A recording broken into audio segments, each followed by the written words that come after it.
Hi, I'm Michael Josh with Rappler.com, and this is the Samsung Galaxy S4 Zoom. Now, if you take a look at this phone in my hands, it does look very much like the Samsung Galaxy S4 Mini, which was also announced by Samsung a few weeks back, but it's not just a smartphone. It is a smartphone, but it's not just a smartphone. If you turn the phone around, you see basically what you would think to be a digital camera. So it's both a digital camera and a smartphone. You'll notice here, it does have this camera grip over here, and it does have a lens that protrudes from the side of the phone, and it does have a dedicated shutter button. So it is both a phone and a digital camera. At full 10 times zoom, this is how the camera looks like with the lens protruded all the way.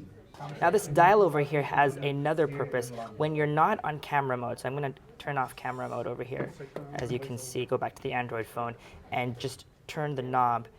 It'll bring out a function over here that lets you, this is assignable, so you can basically assign the different functions of this. So you can switch to night mode, animated photo, macro mode, and so on, just using the dial of this camera.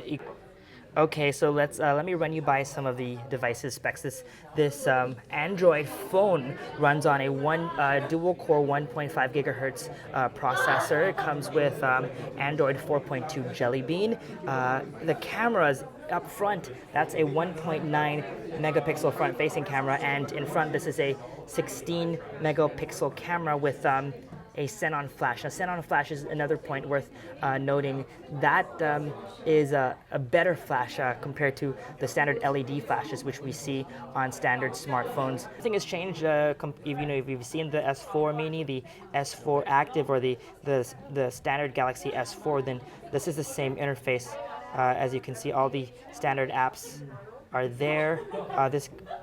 Let me show you now some of the hardware features of the device. At the bottom of the device is a micro SD card slot. It takes up to 64 gigabytes of micro SD card for expandable memory. Also over here is the stopper over here. You can actually pop out the stopper. Now be very careful when you pop it out.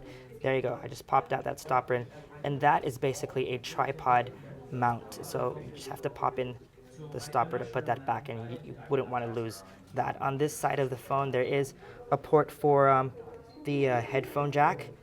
On top, you have a couple of buttons. You have the standard shutter button.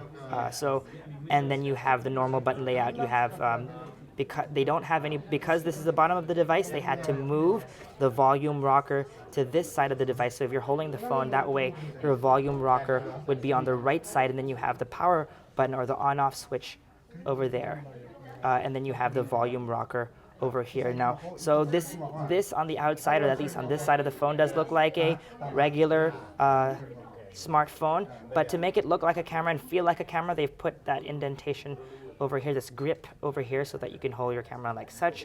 And of course, you have that dedicated shutter button over here as well. Now, this phone comes with 3G and 4G LTE connectivity as well. Okay, so one of the main features, or the standout features of this phone slash camera, is that it has 10 times optical zoom. What's that like? Let's take a look. Let me show you. As you can see here on the top left side of the phone, you have this plus and minus zoom button. So let's try to zoom in all the way. Let's just go ahead and zoom in all the way to 10. There you go. And let's take a picture of the details on the wall. So let me focus on those paint splats over there. Okie dokie. And then let's zoom out all the way. Still point our camera in that direction and take a look. That's 1.2. Okay, that's as far as it goes.